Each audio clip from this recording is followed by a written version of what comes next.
Good morning or good afternoon.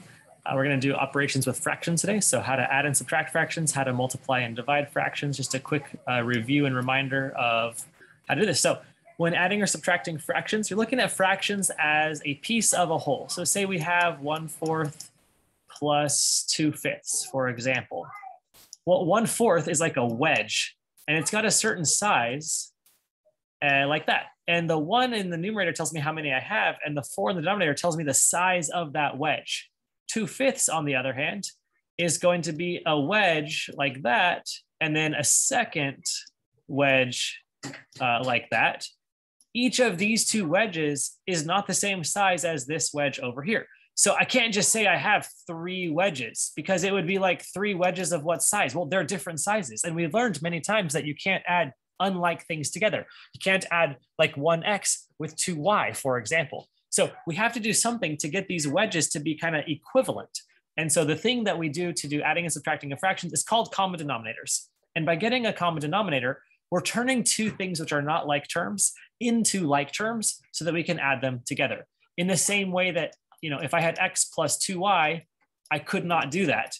But if I could magically convert this x into like a 5a, and this 2y into like a 20a, just bear with me here, then theoretically I could add these together and get 25a. So what I need to know is I need to know the relationship between x and this kind of like magical thing a, and this y and this magical thing a. So a is acting as kind of like our common denominator for fractions. If this little side thing on x and y's didn't make sense, please ignore it. It's not too important, but if it helped you visualize, that's great. So back to the main point, let's get a common denominator. Let's turn these wedges into pieces that are all the same size. So looking at your denominator, you want to see what is the least common multiple between a 4 and a 5? What's a number that they both divide into evenly? And the answer is 20, because 4 times 5 is 20, and it's the smallest thing they have in common. So to get from a 4 to a 20, I have to multiply by 5 in the top and the bottom. If I multiply something by 5 over 5, it's going to look different, but it's going to have the same value. So 5 over 5 times 1 over 4 is going to give me 5 over 20. And you can agree, if we reduce the fraction 5/20, we go back to 1/4. Now looking at the second one, 2/5, to get up to 20, I'm going to have to multiply by 4 in the top and the bottom. So that's going to give me 4 times 2 is 8.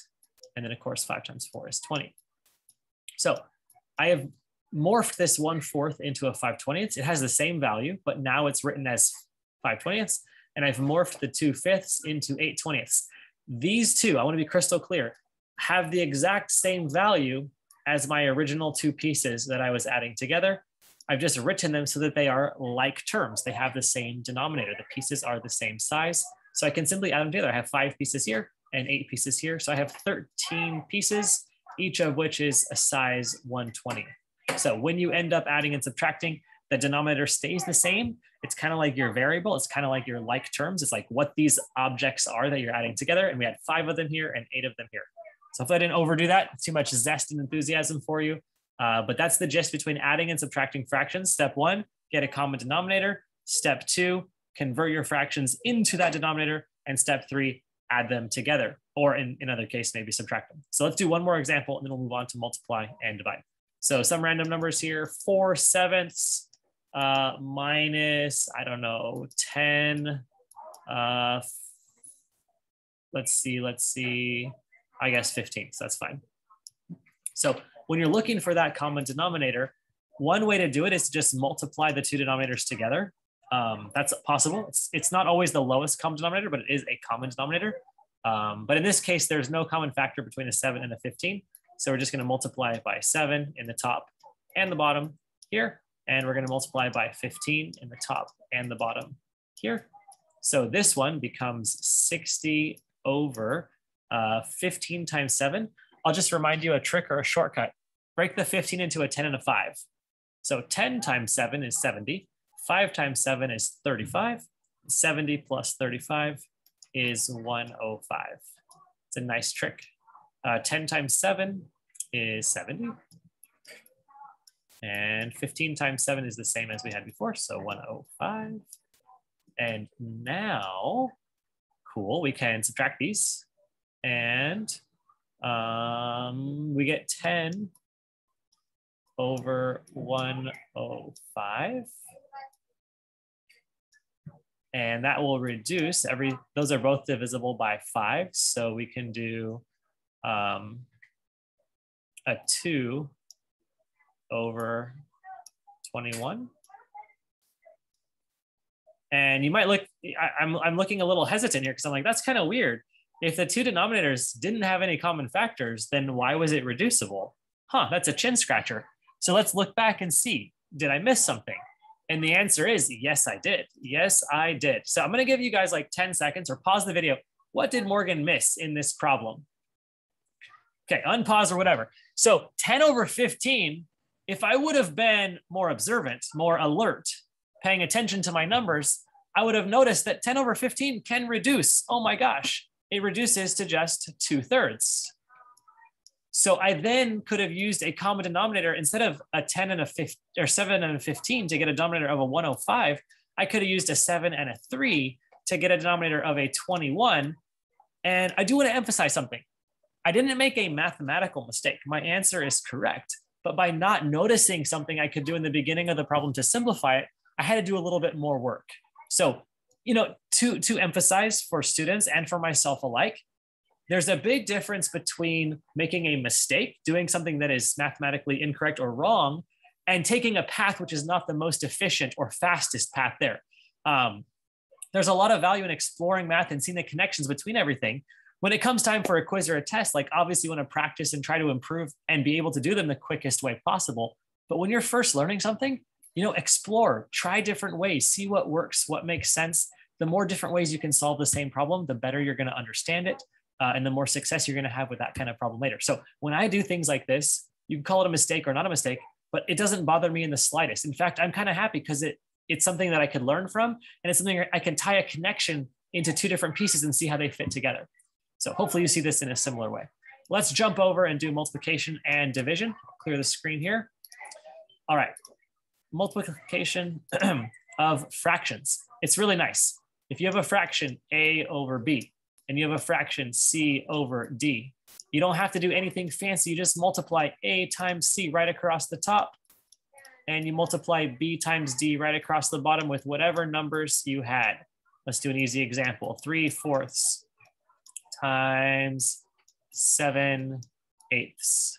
Multiply across the top, 3 times 7, 21. Multiply across the bottom, 4 times 8, 32. Boom, done. Now, there's something else that often comes up though, which is being able to reduce what you have before you multiply, kind of similar to what I was just saying before with the 10/15. Let's do a similar one, 3/4 times 8/9.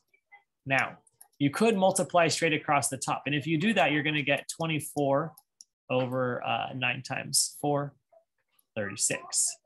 But before you do that, you might have recognized or noticed, hey, there's a 4 in the bottom and there's an 8 in the top. Those could reduce to 2 and 1 because 8 divided by 4 is just 2. And hey, there's a 3 and there's a 2. That could reduce to a 1 and a 3 because 3 over 9 reduces to 1/3. Now I'm multiplying 1 by 2, which is 2, and I'm multiplying 1 by 3, which is 3. So is 24 over 36 wrong? Absolutely not. It's correct.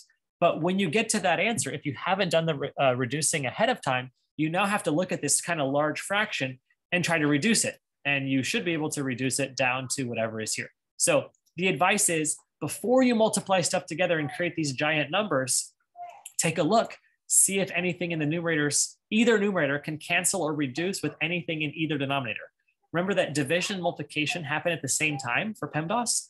So you can cancel anything in the numerator with anything in the denominator as long as you're only dealing with multiplication and division.